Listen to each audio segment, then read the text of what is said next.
2020 Democratic hopeful Tulsi Gabbard was on CNN with Jake Tapper, where she was asked who's to blame for the government shutdown. And she gave what I think is a very odd answer. Watch. I think there are a whole host of issues that need to be addressed, but they cannot be addressed so long as both sides are not willing to come together and have a real conversation and hash out the differences and come up with something that works best for the American people. That's interesting, though, because you sound like you're not just blaming President Trump on this, you're also blaming Democratic leaders in Congress. Both sides have completely hardened their positions and are unwilling to come together and work out the differences. And that's the problem here. It's a problem that we see with a lot of issues that come before us in Washington, is an unwillingness to just say, hey, here's my position, here's yours. Let's figure out how we can work out the differences that we can, putting forward the best solution for the American people. Our federal employees and contractors and their families have gone on for far too long suffering as a result of this intransigence, where people are putting politics before the well-being of the American people and our country. All right. I'm not sure what the hell that was.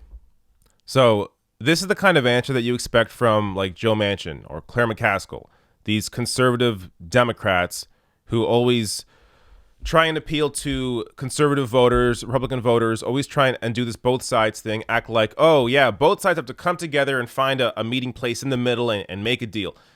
That's not what's going on here. So maybe in very, at this point, rare situations, that is the case, where both sides have to come together and figure out how to come together and make a deal. But that's not what's going on with the shutdown. So let's look at the actual facts here. So first of all, Trump said this. I will be the one to shut it down. I'm not going to blame you for it. I mean, that should be clear enough.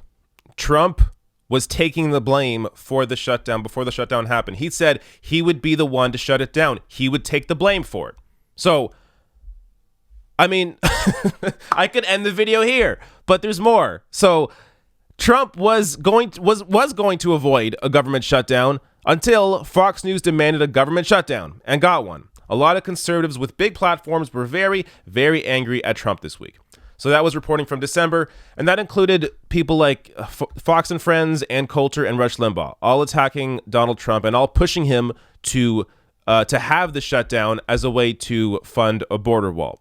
So, again, this is one side that was going to agree to keep the government opened, and then after a very tiny minority of people in the country complained, Trump decided to instead shut it down.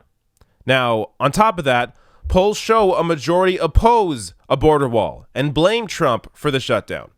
So again, there is no both sides here. The only reason the government is shut down is because of Trump and Republican politicians who are afraid of their conservative base. A large portion of Trump's base supports a border wall. They want that to be funded. And the Republican Party is fearful that if they don't do that, then they are going to lose in their upcoming re-elections. But look, I don't want to get into that whole idea, because I actually don't think that they will lose their races if they don't fund a border wall. I mean, again, we're far away from any votes happening, so I just don't see these Republicans losing their seats because of this specifically. But even apart from that, like, forget that whole discussion. This is clearly on one side. Now, if this isn't clear enough, then let me show you an analogy that I think is great that Humanist Report tweeted out. So here's what he said. If you see a toddler throwing a tantrum in a store because he wants a $500 toy and the parents tell him no, do you instinctively think, well, those parents bear a portion of the blame for not buying the toddler that $500 toy? Of course not. So in this scenario, I think it should be obvious that Trump is the toddler. He is the toddler crying for a wall when there is no support for it among the American people as a whole, and when he himself said that he will be the one to shut it down and that he will not blame Chuck Schumer and the Democrats. Again, I think this should be clear. So to have Tulsi Gabbard out here sounding like Joe Manchin and playing this both sides game, I don't know who she is anymore. So there was a time where I was very supportive of Tulsi Gabbard. I mean, on domestic issues, she's largely great. And I think one of her most shining moments was during the 2016 primary, where she left the DNC and endorsed Bernie Sanders and discussed how she felt internal pressure within the Democratic Party to fall in line and support Hillary Clinton. Yet she decided against all that internal pressure to leave the DNC and endorse Bernie. To me, that showed somebody that had a real fight in them, a willingness to actually challenge the status quo. But now Tulsi Gabbard appears to be playing this centrist or moderate or Joe Manchin, Claire McCaskill kind of game of this both sides bullshit. And I just don't get it. So, I checked to see if Tulsi Gabbard had any reaction, maybe to clarify what she said on CNN, but I didn't see anything. So, again, I'm not really sure who she is.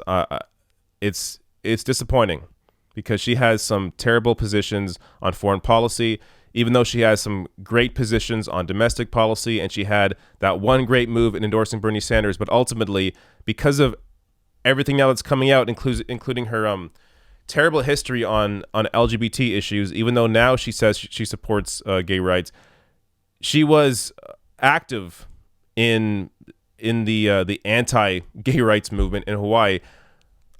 I don't know. All of this is incredibly disappointing, and I hope her language changes and she does bring back that fight. But right now, it appears that Tulsi Gabbard is somebody that I didn't know she ever was.